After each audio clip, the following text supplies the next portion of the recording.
Modi Donald को भेट अस्त्र विरति घोषणा पर मोदी को भेटिले डोनाल्ड ट्रंप प्रधानमंत्री बासभवन में पीएमएनएसए मध्य आलोचना।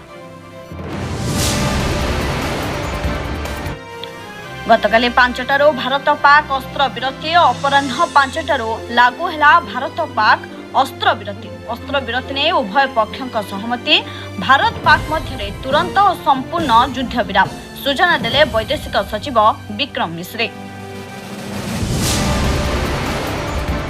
रौजरी श्रीनगर पुंछ रे स्थिति स्वाभाविक पंजाब रे स्थिति स्वाभाविक होइथिबा सूचना। अमृतसर पठानकोट रे फेरिछि शांति। गतकाली युद्ध विरति घोषणा पर गुलीमाड़ बंद पठानकोट रे फेरिछि शांति। गतकाली युद्ध विरति घोषणा पर गुलीमाड़ बंद होइछि।